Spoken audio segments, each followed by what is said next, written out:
안녕하세요. 루장입니다. 선거를 앞두고 있고요. 또한 이번 주 6일과 7일에 걸쳐서 FOMC 회의가 기다리고 있는 중인데요. 이로 인해 증시의 몇 가지 알아야 할 사항을 정리해 보겠습니다.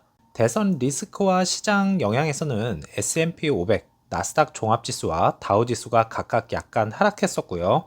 특히 트럼프의 당선이 가능성이 높아지면서 트럼프 트레이드라는 시장 변화가 감지되고 있다고 전했는데요. 사실 이것은 뭐 뚜껑을 열어봐야 알겠죠. 전략가들은 이번 대선 결과가 시장에 미칠 영향에 대해 서로 다른 의견을 보이고 있습니다. 과거 대통령 선거 때 증시 상황을 살펴보면 현직 대통령이 재선에 성공한 경우에 시장은 상대적으로 안정적인 흐름을 보이는 경우가 많았는데요.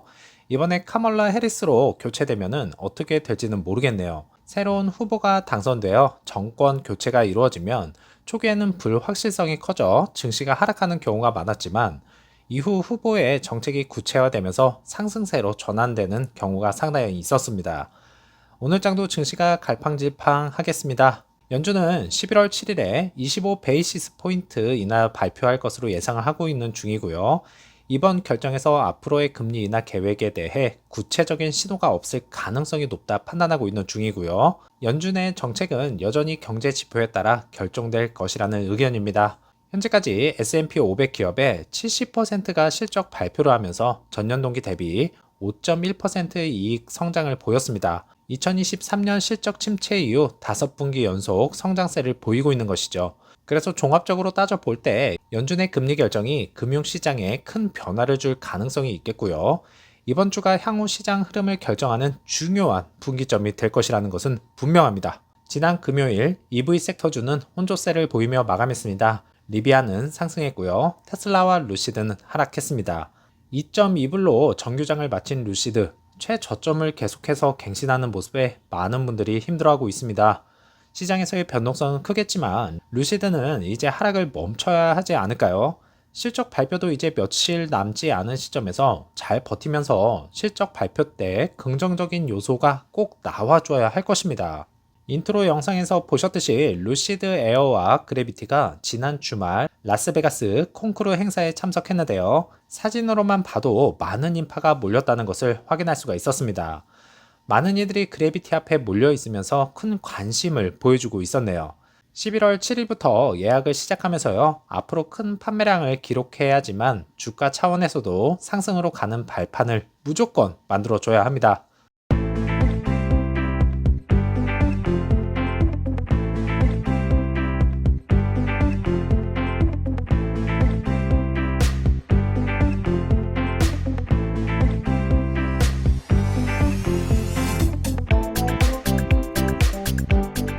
방금 전에 보신 영상은 스위스에서 루시드 차량이 포착된 것을 보여드렸는데요.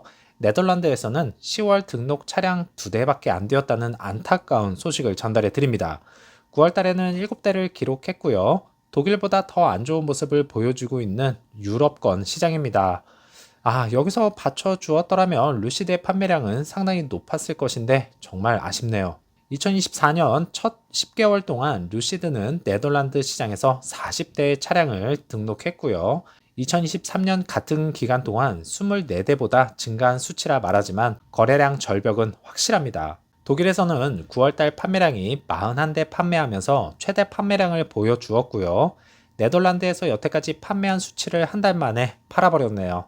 10월달 판매량은 아직 업데이트가 안 된 것 같습니다. 올라오는 대로 언급해 드리겠습니다. 자, 그러면 유럽에서 왜 이렇게 판매량이 저조한 것인지에 대한 내용을 말씀을 드리자면 유럽은 전기차에 대한 수요가 높은 지역이지만 이미 테슬라, 폴스타, 폭스바겐, 메르세데스 벤츠와 같은 다양한 전기차 브랜드가 자리 잡고 있다는 것이 가장 클 것입니다. 특히 테슬라는 모델 3와 Y를 통해 다양한 가격대의 모델을 제공하고 있고요. 충전 인프라와 서비스 네트워크 측면에서 강력한 경쟁 우위를 확보하고 있다는 것이 판매량 저하로 이어지고 있는 것이죠. 가격대와 제품 포지셔닝에 대한 문제도 있었습니다. 루시드는 프리미엄 전기차 시장을 타겟으로 하고 있죠. 고성능과 고급스러운 디자인을 자랑하지만 높은 가격으로 인해 주요 고객층이 제한된다는 점이 발목을 잡고 있습니다. 반면 유럽 시장에서는 다양한 가격대와 세그먼트의 전기차 수요가 증가하고 있고요. 고가의 전기차에 대한 수요는 상대적으로 적어서 루시드의 높은 가격대가 판매량에 영향을 미치는 요소로 작용하고 있다고 하지만 유럽과 다른 지역의 판매량을 전체적으로 볼 때 벤츠나 포르쉐보다는 판매량이 더 많은 것을 확인할 수 있었습니다. 이것으로 보아 루시드 판매량이 어느 정도는 괜찮았다는 것이죠. 유럽의 충전 인프라와 차량 인증 문제도 있는데요. 유럽에서는 각 국가마다 충전 인프라가 다른 점과 차량 인증 절차가 다릅니다. 이러한 차이로 인해 미국 기반의 루시드 모터스가 유럽 전역에서 통합된 충전 네트워크와 지원을 제공하는 데 제약이 있을 수 있습니다. 예를 들어서요, 테슬라는 유럽 시장에 맞춰 특정 모델에 CCS 타입 충전 포트를 적용하여 인프라 호환성을 강화한 반면, 루시드는 아직 유럽 전용 충전 호환성이나 인프라 확장 면에서 상대적으로 뒤처진 상황으로 알려졌지만, 이번 그래비티부터는 테슬라의 슈퍼차저 네트워크를 사용할 수 있게 되면서요, 소비자들이 더 편리하게 충전할 수 있고 유럽에서 인증 절차도 쉽게 해결될 것으로 예상됩니다. 생산 및 공급망 문제도 있었죠. 생산 역량과 공급망 문제로 인해 초기 유럽 시장에 원활하게 차량을 공급하지 못했었습니다. 전기차의 주요 부품인 배터리와 반도체 공급이 여전히 원활하지 않은 상황에서 생산과 배송에 차질이 발생해서요. 유럽 내 공급이 제한되고 있었지만 사우디 AMP2 확장으로 인해서 앞으로 유럽 시장 공급망 문제는 걱정 없이 해결될 것으로 내다보고 있는 중입니다. 특히 독일과 네덜란드와 같은 국가에서 초기 물량이 적어서요. 저조한 판매 실적으로 이어지는 요인이 되고 있다는 것을 방금 전 판매량으로도 확인할 수가 있었습니다. 현재 유럽 내 상대적으로 인지도가 낮고요. 소비자들에게 프리미엄 브랜드로 자리 잡는데 어려움이 있다는 평가도 받고 있는데요. 여러 고급 전기차 브랜드가 이미 소비자 신뢰를 얻고 있는 상황에서 루시드가 프리미엄 이미지를 확고히 하려면 더 많은 시간이 필요할 수도 있다는 것입니다. 하지만 많은 이들이 루시드를 알고 있습니다. 이제 그래비티라는 새로운 모델을 통해 그 진가가 더욱더 빛날 것이고요.